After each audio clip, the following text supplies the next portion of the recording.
Di perbatasan Eropa Timur telah terjadi pemberontakan untuk melengsarkan seorang penguasa yang telah menguasai kota di sana selama bertahun-tahun, di mana tentara khusus Amerika diturunkan untuk membantu mengevakuasi warga sipil yang berada di sana. Namun dari beberapa tim yang diturunkan, hanya tersisa satu prajurit yang selamat.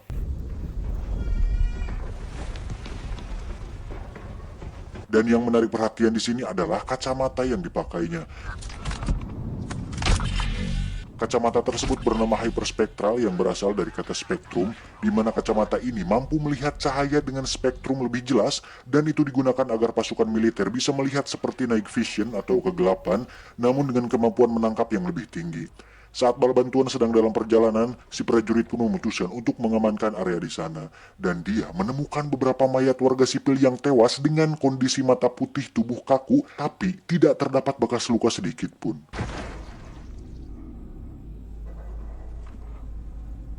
Hingga saat dirinya masuk ke sebuah lorong gelap, tiba-tiba dia melihat sesosok bayangan putih yang dianggapnya sebagai gangguan pada kacamata tersebut.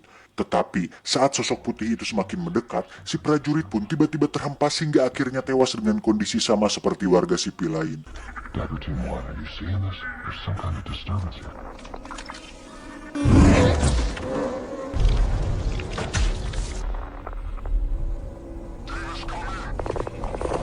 Lantas, apakah itu jurik atau belek?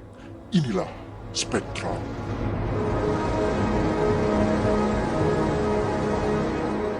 Cerita akan berfokus pada sosok ilmuwan jenius bernama Klein, di mana si Klein ini adalah pengembang senjata militer di Departemen Pertahanan Amerika, yaitu DARPA atau singkatan dari Defense Advanced Research Project Agency.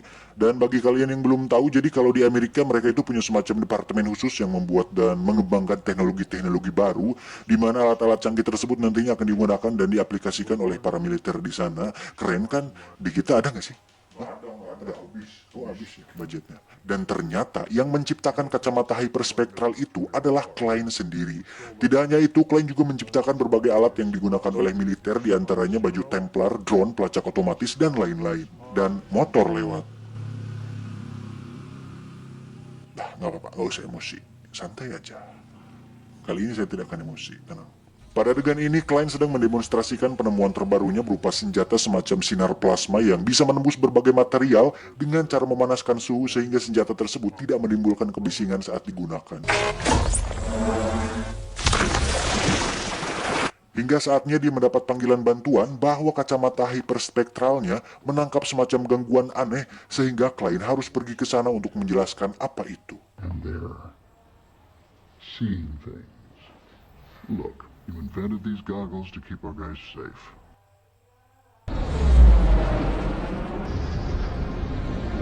Sampai di sana, Klein pun langsung disambut oleh hiruk-pikuk para tentara militer dan diajak ke sebuah ruangan untuk dijelaskan tentang masalah yang sedang mereka hadapi.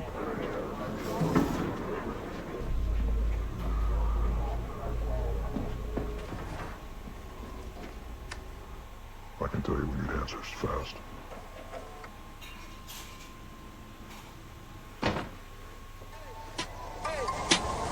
Get it when I get back.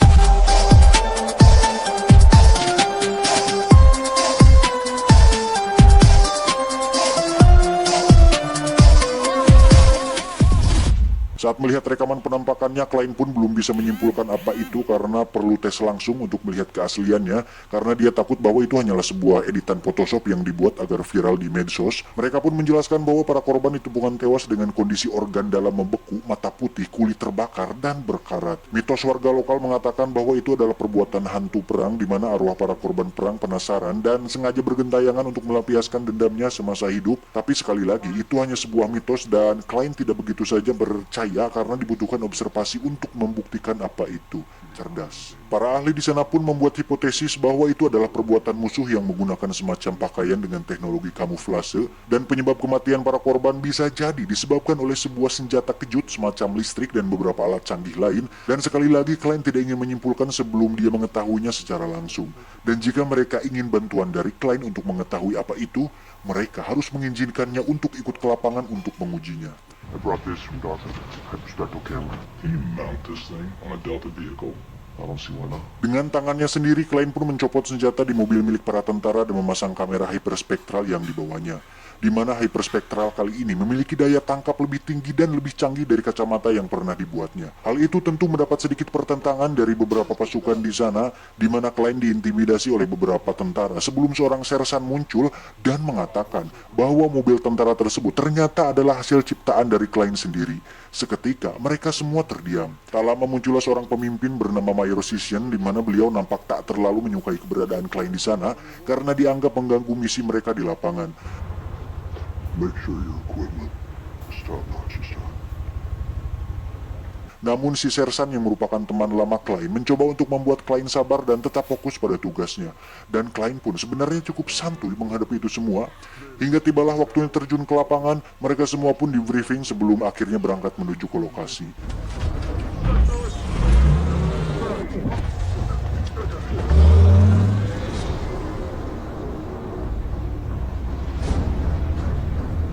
Sesampainya di perbatasan, kita bisa melihat bahwa kota tersebut nampak seperti kota mati yang sangat mengerikan.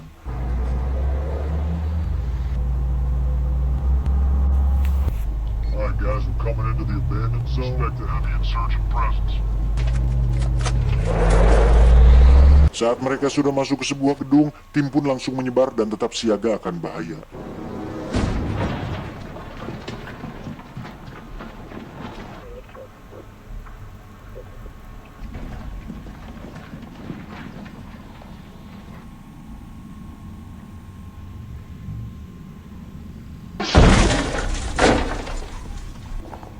I've got an insurgent body here. Alessio here. Moving to the 5th floor. Hingga mereka menemukan sebuah bak mandi yang tertutup. Mayor Sission pun memutuskan untuk membukanya. Dan ternyata itu adalah prajurit dari tim lain yang masih hidup. Dan dengan ketakutan dan sedikit depresi, prajurit itu pun mengatakan bahwa dia melihat sesuatu yang mengerikan, di mana hal itu sangat bertentangan dengan akal pikiran dan menyebabkan semua anggota timnya mati. I've seen it. This is the opposite of God. Sementara itu tim lain pun terlihat sedang memeriksa lantai atas, di mana akhirnya mereka menemukan sosok itu. Nothing's there, guys. I'm standing right here. Klein dan si Sersan yang berada di mobil pun menyuruh tentara itu untuk menembaknya, namun ternyata peluru tersebut justru menembusnya. Hingga akhirnya fenomena itu terjadi lagi ketika prajurit tersebut dihantam dan tewas dengan mata putih dan kulit terbakar. Mengetahui tim yang berada di lantai atas sudah tewas, Sersan pun memerintahkan mereka menggunakan senjata berat untuk melumpuhkan target tersebut. Tapi lagi-lagi, serangan fisik tak mempan terhadapnya.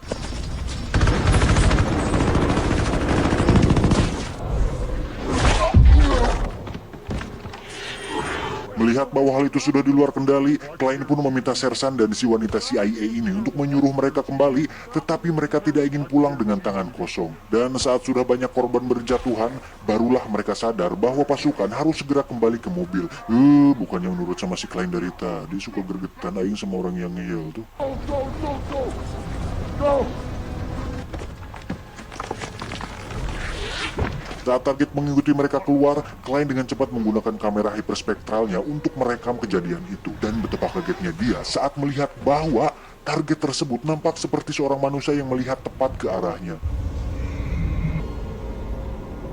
Mengetahui Klein sedang dalam bahaya, si Sersan pun keluar dan justru harus menjadi orang yang pertama mati karena mendapatkan honor yang lebih rendah dari Klein sang pemeran utama.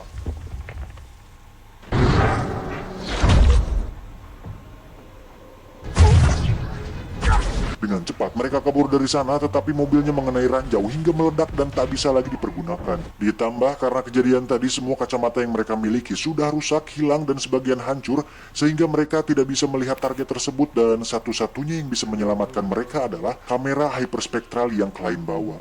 Saat sudah di posisi cukup tinggi, mereka pun melihat fakta yang mengejutkan, di mana target tersebut ternyata tidak hanya satu, melainkan rombongan. Namun yang menarik, mereka justru menemukan kelemahan para makhluk atau target tersebut, di mana mereka tidak bisa melewati gedung dikarenakan ada bubuk logam murni yang tersebar mengelilingi gedung tersebut. Tiba-tiba, terdengar sesuatu dari dalam gedung yang entah apa itu. Mereka pun mencoba menghampiri sumber suara tersebut yang berada di dalam ruangan. Dan tiba-tiba,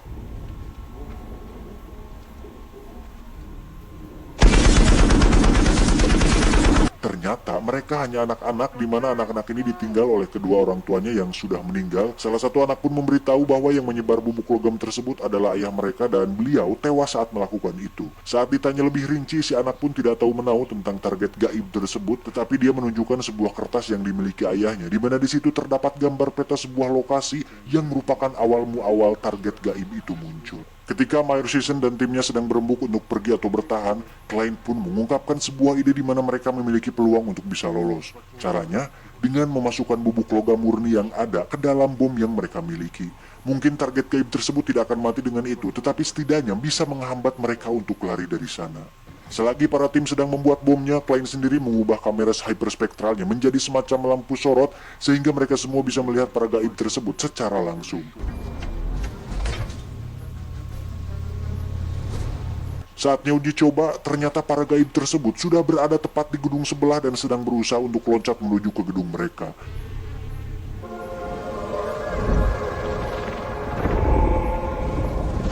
Alhasil mereka pun langsung berangkat saat itu juga.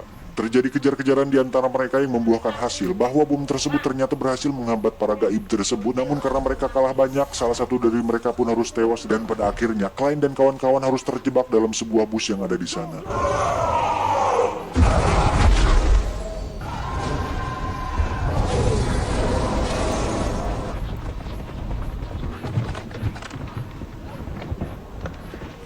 Saat tidak ada jalan lain untuk bisa selamat, tiba-tiba datanglah beberapa tank militer yang merupakan pasukan dari tim lain, di mana mereka ternyata sudah mengetahui akan keberadaan para gaib ini. Dan hal itu dibuktikan saat salah satu tank menyoroti para gaib seperti kamera hyperspektral milik Klein. Namun itu tidak cukup menolong karena mereka pun harus tewas dibantai oleh para gaib tersebut.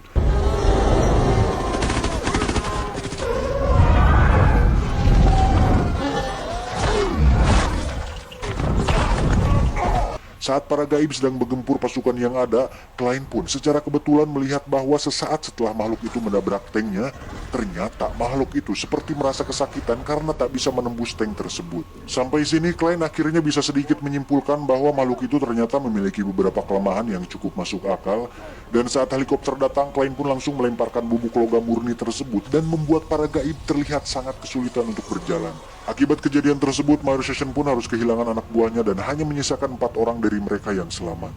Saat turun di sebuah lokasi penampungan, mereka pun melihat banyak warga sipil yang mengungsi di sana dan faktanya hanya merekalah yang tersisa. What the hell happened to base? Base got overrun. Has 20 feet of concrete and steel. Tak lama, datanglah beberapa orang dengan pesawat militer dan ternyata itu adalah sang jenderal dari markas pusat. Beliau yang masih terlihat syok mengungkapkan bahwa markas pusat diserang dan itulah sebabnya mereka tidak mengirim bala bantuan untuk menjemput Mayor Season dan kawan-kawan karena 75% dari pasukan yang ada sudah tewas oleh para target gaib tersebut. Beruntung beberapa peralatan dan senjata masih bisa dibawa dan sedang diturunkan di luar. Ketika mereka semua sedang berdebat untuk mencari jalan keluar, Klein yang selalu mengedepankan berpikir cerdas pun tiba-tiba mengatakan bahwa dia mengetahui makhluk apa itu. I know what they are.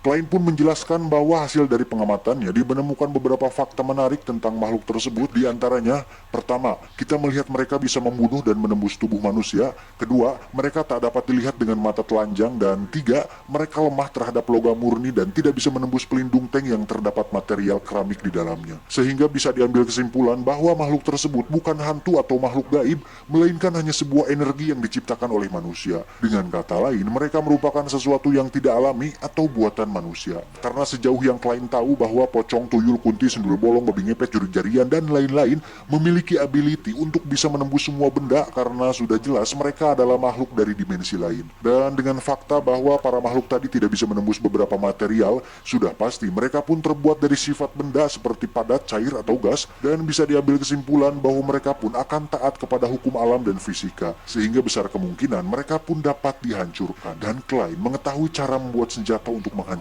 mereka. Dengan peralatan yang dibawa jenderal dari markas utama, Mayor Season beserta anak buah pun membantu Klein untuk mengumpulkan beberapa alat elektronik, optik, dan alat canggih lain untuk dimodifikasi menjadi sebuah senjata sinar plasma yang kita lihat tadi di awal.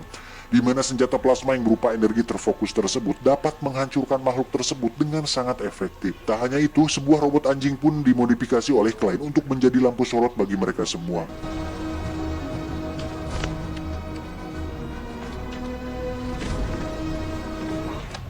about this, right? Should break down conversation. Setelah semua selesai, tujuan mereka selanjutnya adalah sebuah lokasi yang ada di peta milik ayah si anak kecil tadi yang katanya merupakan awal makhluk itu muncul. Dan belakangan diketahui bahwa lokasi tersebut adalah pembangkit listrik, di mana itu menjadi sangat masuk akal karena untuk menciptakan makhluk ini pasti memerlukan daya yang sangat besar. Hingga saatnya tiba, mereka pun berangkat ke sana untuk memusnahkan makhluk tersebut sebelum semuanya menjadi terlalu jauh.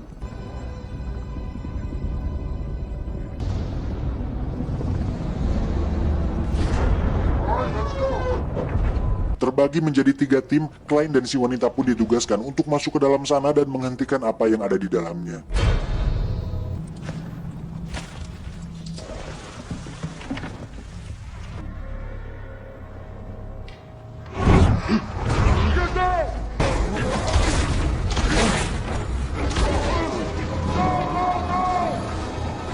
Sementara itu, Mayor Session dan anak buah pun akan melindungi mereka dan menahan makhluk itu sebisanya. Dan saat makhluk itu muncul, mereka pun menembakkan senjata itu untuk pertama kalinya. Dan ternyata itu berhasil.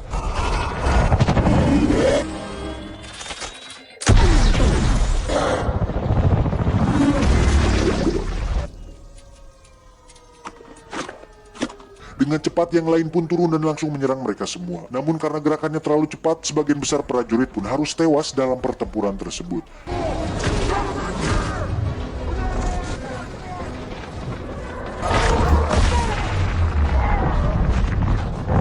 Di sisi lain, Klein dan si wanita pun akhirnya berhasil masuk ke dalam sana dan menemukan beberapa kotak yang berisi makhluk yang masih dalam tahap pencetakan. Dan bisa dipastikan bahwa ini adalah pabrik pembuatan makhluk-makhluk tersebut. Tak cukup sampai situ, Klein pun menemukan sebuah ruangan di mana di situ terdapat banyak sekali makhluk yang berada dalam kotak kurungan. Dan saat melihat beberapa kotak kaca yang pecah, di situ dia sadar bahwa ada kerusakan yang membuat makhluk-makhluk itu akhirnya keluar dan membunuh semua orang yang bekerja di pabrik tersebut. Tak ingin membuang waktu, Klein pun langsung turun untuk menonaktifkan sumber dayanya agar makhluk itu bisa lenyap selamanya. Sementara itu, Mayor dan anak buah pun terlihat kaget saat tiba-tiba muncul beberapa makhluk yang bergabung menjadi satu dan membuat ukurannya menjadi sangat besar. Tak ingin terpesona dengan hal itu, mereka pun langsung menembakinya.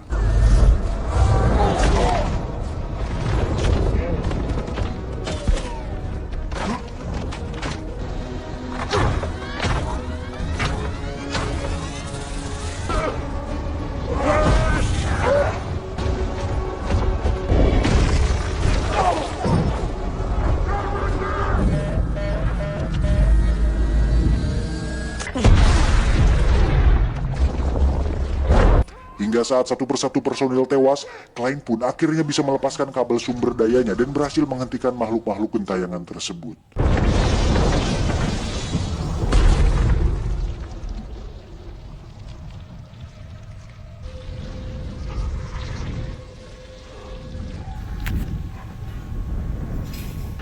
It's over.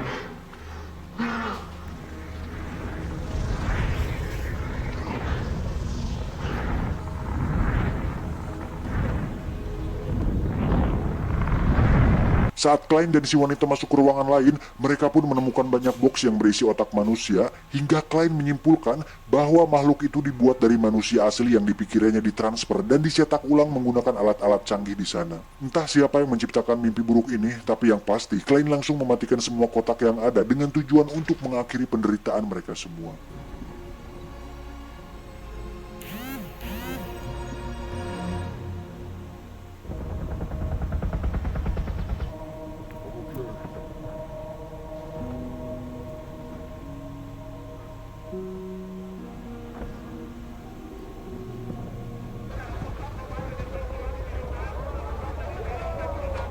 Setelah apa yang sudah terjadi, Mayor Session pun akhirnya kembali turun ke lapangan dengan keyakinan barunya bahwa jika suatu saat dia melihat penampakan hantu atau sekelebat putih, dia tidak akan percaya lagi dengan itu karena dia sudah menyaksikan sendiri bahwa semua hantu sudah musnah oleh Klein. Tamat, ending yang membagongkan.